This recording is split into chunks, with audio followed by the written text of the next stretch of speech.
Hello guys, magtanim ng kaunti para sa ibang araw ay may maano eh.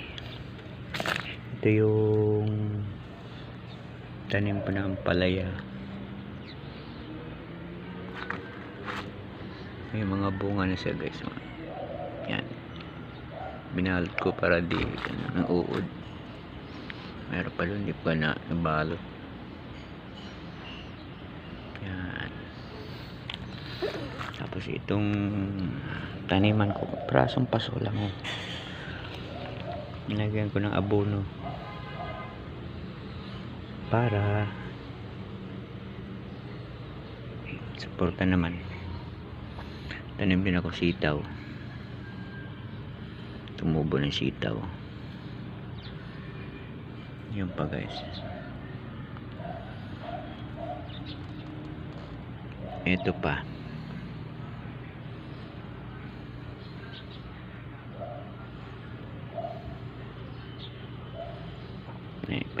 Paikot yan, paikot.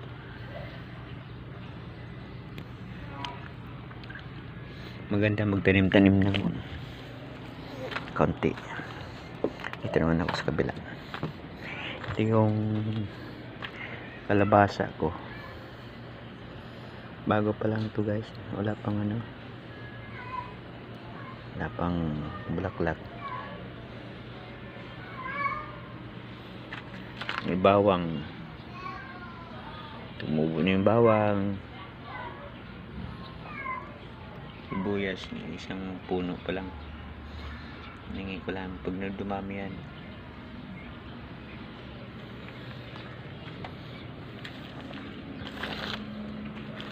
Yung talong ko doon. Lagi ako nakapitas dyan. Yung bunga ng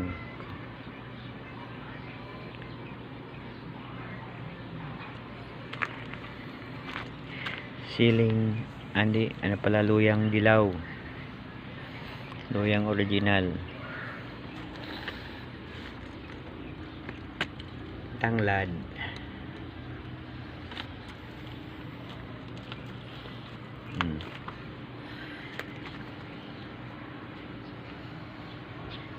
kaya guys, magtanim-tanim din kayo para ito, naka-harvest na ako nito.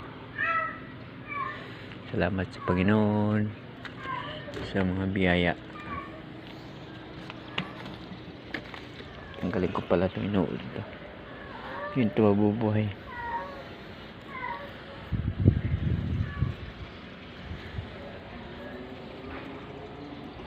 Tingnan ko palagi baka may uod eh. Sayang naman pag inuod yung bunga.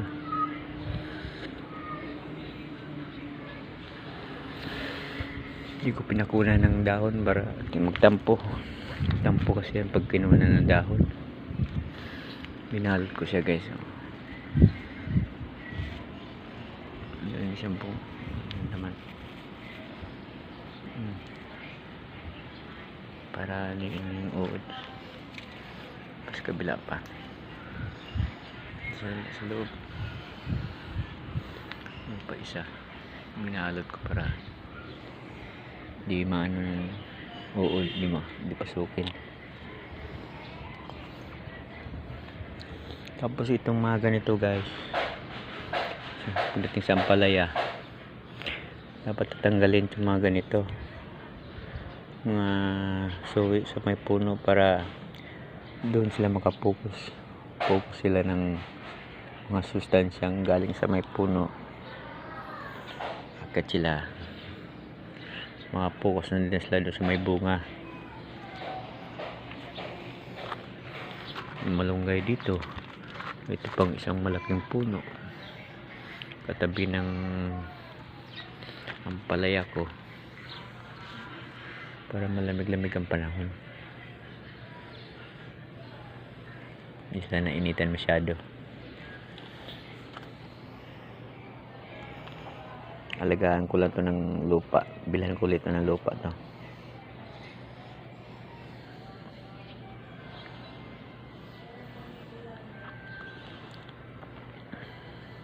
Okay guys, magtanim-tanim din kayo ha.